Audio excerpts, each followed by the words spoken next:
y'all remember last year when there was a serious trend going around where people were just roasting Gen Alpha just because they couldn't read, couldn't write, and they couldn't comprehend things at a basic level that we all used to be able to understand? Well, apparently things are not changing at all. Today we're gonna be checking out Gen Alpha still can't read anything. If this is genuinely true, this is actually getting sad, bro. Parents, bro, please step in. Teach your kids how to read, man. There's a serious crisis in education today because kids are too busy 6-7ing to learn how to read at their grade level. The kids can't. Yo, is that a real sentence? Too busy 6-7ing? Yo, stay off the memes, man. I guess that's the new drug. Read, write, or remember anything or use their imaginations, and the teachers are wondering why. They're feral, they can't read, they're crazy. People Damn, why she describe them as freaking animals? I get that they're little rascals, but she described them as like tameless wild beasts, bro. They're kids. putting screens in front of their children instead of books. Why do you need 2 screens? Because I can't watch YouTube on this one. And that is leading to not just a lack of literacy, but a lack of confidence. Bro, I'm not gonna lie. A lot of y'all out there might be instantly judging the kids. I'm here to tell you, bro, the blame is 100,000,000,000% going on the parents every single time, bro. Why in the hell are you allowing your kid to be kicked up like this on a plane with 2 screens like this and then recording them and put them on TikTok? Talk about terrible parenting. Number 1, you can't parent them by taking away the thing because you're too or whatever. And then number 2, you're recording them and putting them on blast on TikTok as if that's gonna make them listen to you better or something, bro. You're just publicly humiliating them. Change fast. Gen Alpha can't read anything anymore. Do you remember the days when we were in school and we were asked to do things like read books, write essays, or really just do anything that required more than 30 seconds of thinking? Yes, but to be fair, I'm not gonna lie. Like, in fairness to Gen Alpha, okay, I'm gonna try to be fair to them in this video. There was definitely that kid in the back of the class who was struggling during popcorn reading, could not get out those words, you know, talking about knowledge, you know? This is not necessarily unique to Gen Alpha not being able to read properly, at least in terms of like stuttering and speech therapy or something, I don't know. Apparently, at some point since then, we've decided that doing things like that is for losers, and we'd be better off using our time teaching kids more important things, like how to brain rot all over the place. Whoa, okay, what schools are you attending, bro? I promise you they're not teaching brain rot lessons in the class yet. I hope not. I'm kind of joking when I say that, but not really, because I see videos like this. POV, you're a Gen Z teacher teaching Gen Alpha who already know the 6-7 trend. Oh, brother. 1, 2, 3, 4, 5, 6, 7. Maybe it's just me. Grown woman, by the way. I mean, if it gets them to learn better than... I mean, I'm all for it. At the end of the day, if it prioritizes their learning, screw it, bro. My silly little goofy brain, but is it crazy that kids know a dumb trend before they know how to count? Like, it's insane to me to think I could walk up to a Gen Alpha kid and they'd have a better chance of saying 6, 7 to me than actually knowing how to count to 6 or 7. But in a way that... Brief admission, if you enjoyed the video so far, please make sure you go ahead and smash the subscribe button. We're on the road to 200,000 subscribers. Thank you very much. Yo, that's actually freaking hilarious, bro. They only know the numbers 6 and 7. They don't know 1, 2, 3, 4. They don't know what comes after or before. All they know is 6, 7. Does feel like an appropriate reflection of our time because Gen Alpha isn't asked to read entire books or write whole essays anymore. They're asked to write paragraphs, and sometimes... Wait a minute, okay, Gen Alpha, wait, how old are we talking? Because realistically, we were not really reading full essays and books and stuff until probably like, what, 5th grade maybe? Like, I don't know, I feel like at least, maybe I'm not remembering correctly, but I feel like at least in my schools, maybe I was in them short bus schools or classrooms, but we weren't reading full on like argumentative essays and persuasive essays when by the time we were like 9 years old. Can't even do that. The younger generation is cooked. I just watched a video of a teacher trying to tell his kids that they have to write a paragraph, not an essay, 5 sentences, and they're moaning and groaning and whining away about, oh my God, I gotta write 5 sentences. And it's not like I downed some 4-day-old bottle of haterade and came up with all of this, but there is actual data that can empirically show this is what's happening. If we look at the NAEP, I'm curious to know if this data shows like an outstanding outlier with Gen Alpha compared to other generations, because I also remember back when I was a kid, bro, any type of homework, I wasn't really trying to do it, let's be honest. The National Assessment of Educational Progress, 40% of 4th graders are now reading below the NAEP basic level. That is the lowest possible level, by the way. And for okay, yep, literally right there. He said it right there. He gave me the statistic, shoved it down my throat, and had me swallow it, bro. Right there. If you're reading below the basic level, that probably means you can't identify the main point of a paragraph or a character's motivations in a story. So it's pretty much the same reading level as you see on X or on Instagram threads. On top of that, for 8th graders, it's even worse. 1/3 of them are below basic, which is the highest percentage ever recorded in 32 years of testing. Then if you go to the place with the most educated, the smartest, the most genius humans of all time, if you go to the place where they're all hanging out, they will say the same thing. And of course, I'm talking about TikTok. What's that? Oh. Okay, so There ironic. are a whole bunch of teachers on there who, for lack of a better word, are saying how sucky Gen Alpha is at reading and overall just comprehension in general. Right. It feels like teaching an entire generation of weaponized incompetence. Because what do you mean you can't just reread the directions that I strained my voice to read out loud 3 times? Is this a Gen Alpha thing or is this a kids thing? That's like more of my question though. Like that type of stuff, I feel like kids in general are just annoying. What do you mean you can't just look at the rubric that I made that shows you exactly how to get a grade? And I said if you even wrote a few sentences, you could get a 1, which is a D. The security guard stopped by and he was kind of like shocked at how confused the kids were. It's an alternate ending to the outsiders. You get to do whatever you want. And you were given enough information, notice. I'm not gonna lie, she doesn't even have to say a single word. She just looks fed up, bro. Like she just looks like, no disrespect, you know, she got the tiredness, bro. She dealing with like little rascals. Of course she gonna have eye bags and stuff. And preparation. Now you can just sit down and write anything you want. Ponyboy does this, Johnny doesn't die, whatever you want to do. And they're just sitting there like this. 6, 7. Yo, that would be my last straw. And I can't help that.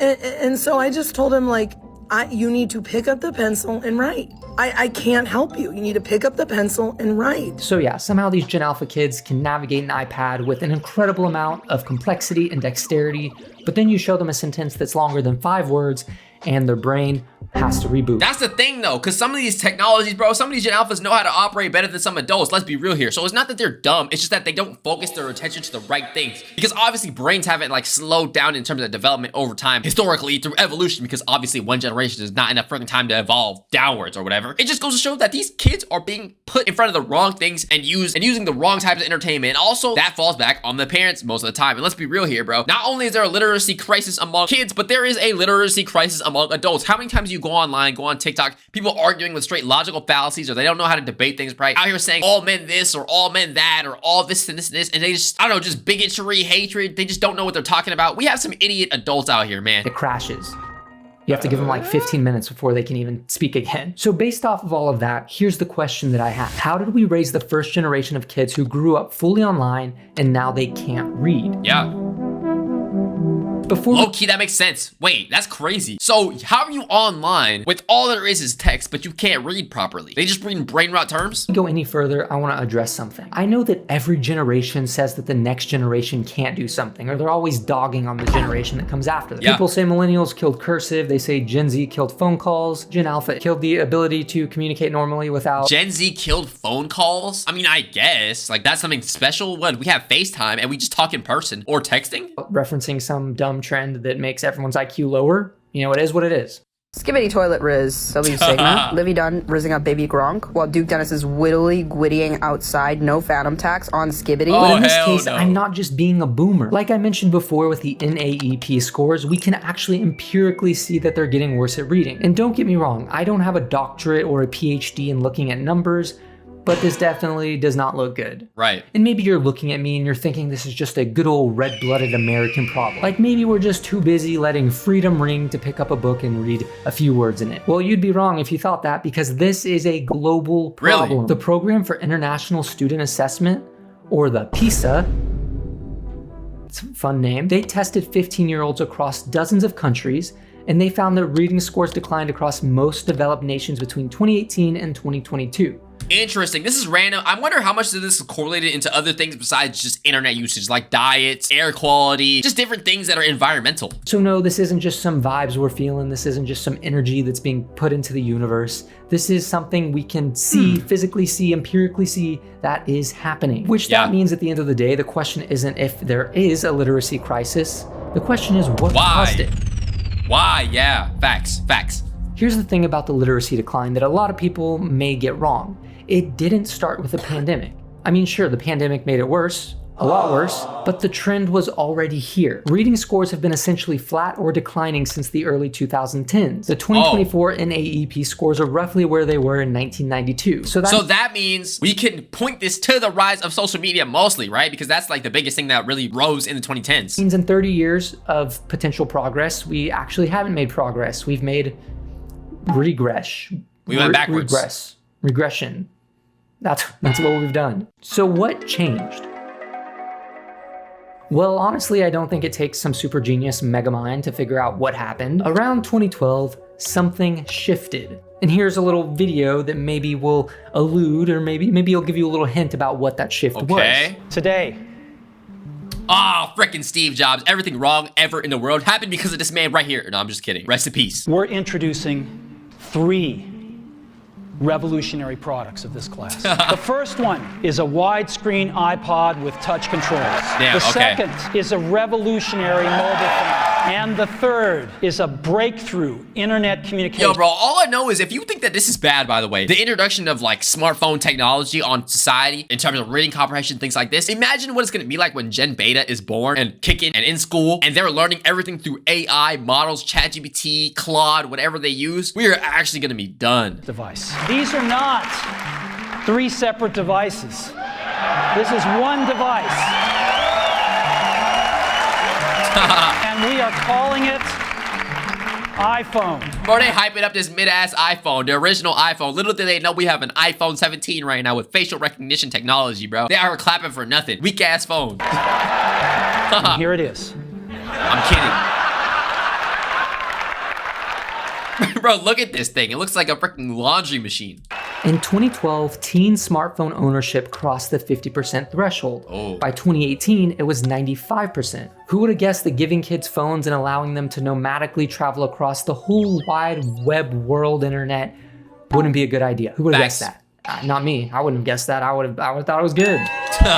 Maybe. I don't know. Okay, mental note for future parents, make sure you give your kid a phone when they're old enough to really understand it and deserve it. Probably like low-key 13 plus. Here's where things start to get a little bit more interesting. The kids who took the 2024 NAEP reading tests, they were in kindergarten when the pandemic started. Their entire literacy foundation was built during remote learning, Zoom fatigue, and reduced instructional time. So pretty much their whole literacy foundation was built on a big, massive heaping pile of dumb. Damn, that sucks, bro. I don't even be thinking about that sometimes because, bro, you know how people are our age, right? Depending on how old you are. I'm saying are, like if you're my age, you might be younger than me, you might be older than me. I don't freaking know. But people who were above the age of like 15 during COVID, 2020 lockdowns, bro, it sucked like hell. But at least it didn't like stunt our growth in terms of like those developmental years. Imagine being like 5 years old in that time. There's so much stuff you're just not learning properly, like human interaction or just fundamental skills that you just never received. Damn, I feel bad for these little kids.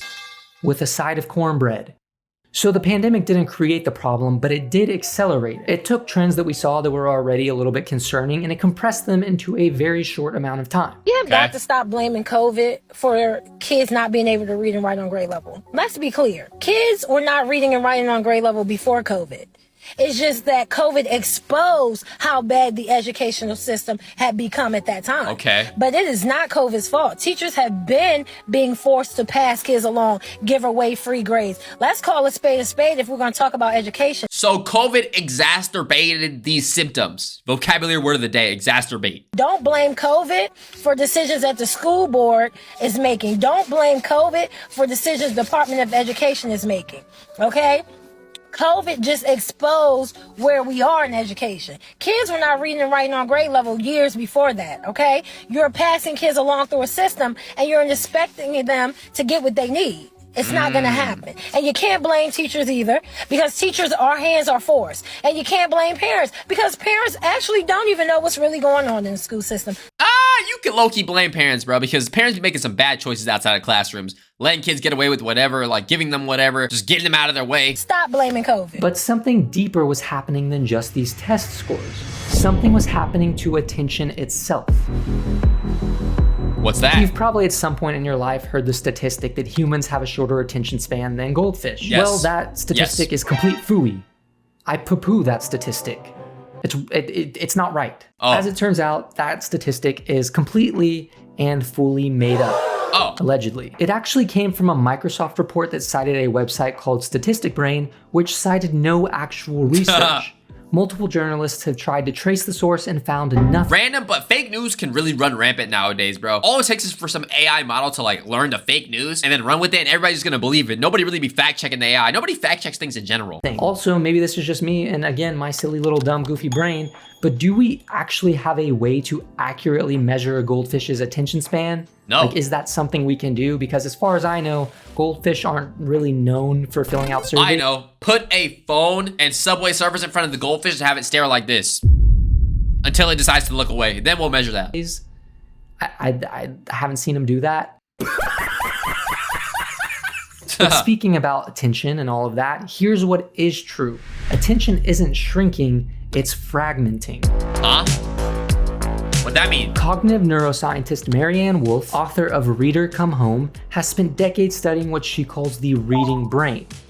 And her research shows something that's pretty interesting. It's pretty fascinating. It shows that reading isn't natural. There's no gene for literacy. The brain has to be trained over years to do something it wasn't designed to do. That's a good point. Low key, because if we date back to them caveman periods, nobody was reading nothing. To be fair, I guess language wasn't natural either. They were all just going, and that just means they wanted to smash you or whatever and reproduce with you. For all of you people out there who don't read and who pride themselves in not reading, congratulations in leaning into your natural instinct. I applaud that. I applaud getting in touch with you. I mean, I read YouTube titles, thumbnails. So that's very holistic medicine of you. But yeah, reading requires a level of sustained attention, working memory, and the ability to hold ambiguity while you wait for a resolution. It requires what Wolf calls deep reading. Okay. The slow contemplative processing that allows us to understand complex ideas and crucially to develop empathy. Now think about what all the kids are doing nowadays, how they're all on their little TikToks watching short form content, and think about what this short form content trains. Novelty scanning, dopamine seeking, rapid context switching, the ability to process surface level information very quickly and then move on to the next thing. And I mean, I guess in some kind of way, these maybe could be useful skills. I mean, I can't think of anything off the top of my head where a person with a 3.27 second long attention span would be beneficial. I know, maybe when they're gesture maxing and genuinely tuning to their furthest extent. I don't know. I can't think of a single thing like that, but I'm sure there is something. There's something out there. Like taking out the trash, maybe. Maybe they're good at that, I don't know. So I'm not saying that those things are completely useless, even though I haven't found something that says the opposite. But what I am saying is that process, those things you learn, are completely different than what you get from reading. Basically, we trained kids on 15-second long brain rot videos and then handed them Frankenstein. And the data actually backs this up. Common Sense Media reports that tweens now spend an average of 5.5 hours a day on screens for entertainment. And teens, they spend over 8 hours a day on screens for entertainment. Meanwhile, the percentage of students— 8.5 hours? Holy, bro. I'm not gonna lie, my numbers are pretty damn high. They low-key up there, bro. Who wrote long answers more than 5 times a year decreased between 2022 and 2024. So kids are consuming more content than they ever have before, but they're not processing it as deeply. And while also, let's be real here, the content do not be deep enough to even process it properly, bro. Like, if you're a kid below the age of like 7 years old, you're probably watching Cocomelon. Is there any depth behind it? If you're older than that, you might be watching dank memes or something, if you guys still say that. My favorite hobbies in the whole world is blaming TikTok for things. In this case, it's not quite the whole story. There's a podcast called Sold a Story that went viral a few years ago. It documented something called the Reading Wars, decades of debate about how to teach kids to read. For years, many schools used an approach to literacy called balanced literacy, which de-emphasized phonics, the explicit teaching of letter-sound relationships, in favor of encouraging kids to guess words from context and pictures, which in my humble opinion, I feel like my reading skills drastically declined even just from hearing that suggestion. Yeah, that does not make any sense on how it could improve your reading levels. You're not even reading anymore, you're just looking at photos. That sounds so not good. Yeah.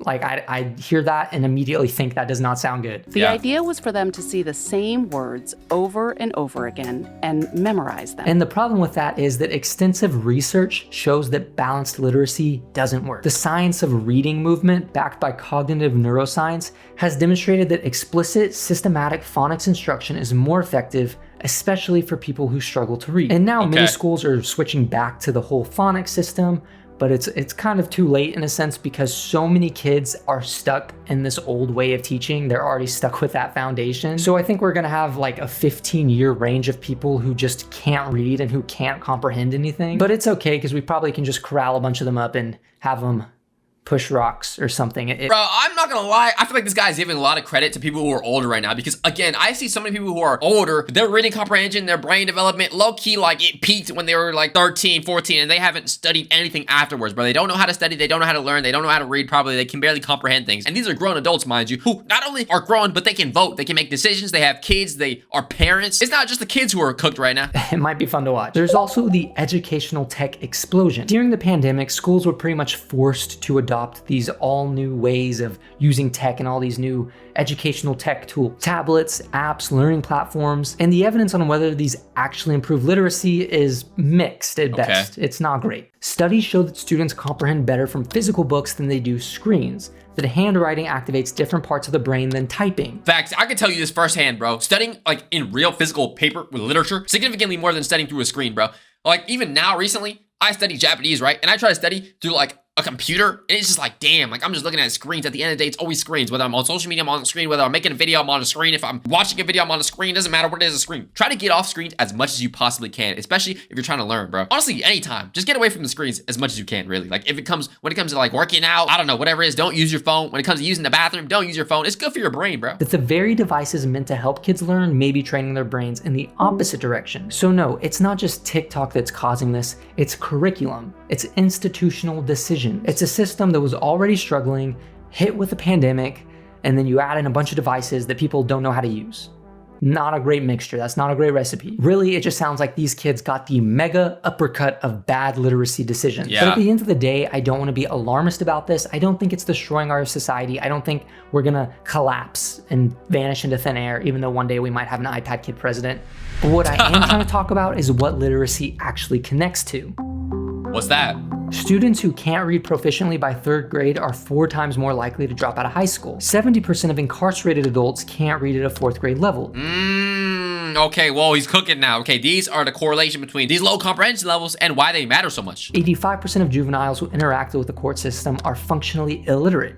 High school dropouts are 3.5 times more likely to be arrested than graduates. And beyond just those statistics, there's something that's a little bit harder to measure, and that's critical thinking. The ability to evaluate sources, to distinguish good arguments from bad ones, to recognize manipulation. Deep reading, the kind that Marianne Wolf talks about, isn't just about processing words. It's about building the cognitive infrastructure for deeper thoughts. I always wondered, how do you develop critical thinking? Was that something that you are naturally born with, like on some IQ timing? Or is it something that you can train? I never understood that. Also, like, for example, let's just say I read more books to become smarter, right? Am I using my own thoughts, or am I using somebody else's thoughts that I learned from a book? Therefore, it's not really me making the critical thinking, it's them critical thinking for me. Does that make sense? I always wondered that, but I don't know. In a sense, I think it's fair to say that reading isn't just a school subject, but it's critical infrastructure for participating in society at a functional and deeper level. And right now, that infrastructure is cracking, but there might be good news. Okay, let's see it. You may or may not know this, but our brains are plastic, and I'm not talking about the plastic like what Barbie dolls are made out of. I'm saying that they're easily shaped and molded. Researchers at the University of Washington gave struggling readers an intensive 8-week tutoring program. They did MRI scans before and after, and what they found was pretty cool, actually. They found that the neural circuitry of the people they tutored actually strengthened. The white matter tracks that connect the language and vision centers of the brain showed measurable changes. 8 weeks, that's all it took. It only took 8 weeks to start seeing physical changes in people's brains. So in 2 weeks, they went from boulder pushers to that galaxy brain meme. Other research shows that structured literacy programs based on the science of reading can close skill gaps significantly, that screen time reduction improves attention, and that physical books outperform digital ones for comprehension. So so at the end of the day, as long as you don't fry your brain off of genuine like drugs, malnourishment, or some type of like, you know, strenuous strain on your head, you can recover over time. So not all is lost. Many brains today, specifically Gen Alpha brains, may be trained to think on a quick surface level. They can be retrained to think on a deeper level. So it's not completely hopeless. We can change brains, but it actually requires us to try. Facts.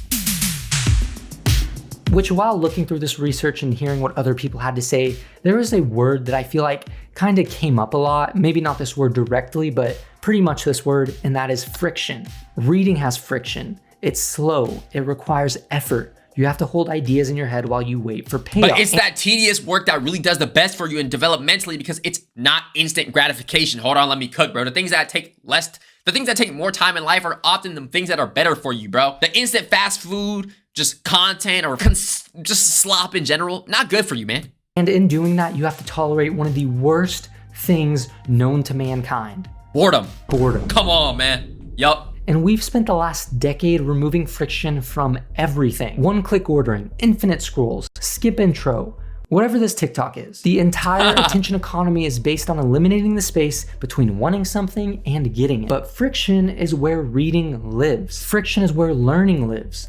friction is where deep thought lives. So maybe one of the easiest solutions to this whole reading crisis is actually just to stop giving kids unlimited access to technology and start giving them more books. Who would have guessed that? It's crazy. I know, your brain is blown, your mind's blown. But yeah, those are just my thoughts. But if you want to watch more, check out this video. Very, very great, interesting video. Shout out to this dude for making this video. And honestly, I feel like this video really inspires me in a certain way. I know this video is about Gen Alpha, right? Doing better or whatever, learning how to read right, whatever, and not being on the right level. But honestly, if you're any age, you should really be trying your best to just be optimal, man. Like, especially when it comes to consuming content or just being on your device too long. Like, there are times, even me, where I notice myself like not even wanting to like spend time just doing nothing or being bored or consuming something long because it's a little too boring, it's not fast enough. There are times where I can't watch certain shows or certain movies because it's like, damn, this is long as hell, and the interesting parts don't really get there quick enough, and I'd rather just use my phone or watch some like funny content or something. I don't know. And I feel like that happens over time. The more you keep doing it, the more it gets worse. You consume just high dopamine content. Bro, some people, bro, they can just consume freaking corn just watching it, bro. Like OnlyFans content, bro. Either way, yeah, do the best you can. With that being said, make sure you like, comment, subscribe, join us, go in the description. If you like videos like this, comment down below. With that being said, have an amazing rest of your day. It's love you, I love you, and I'm out.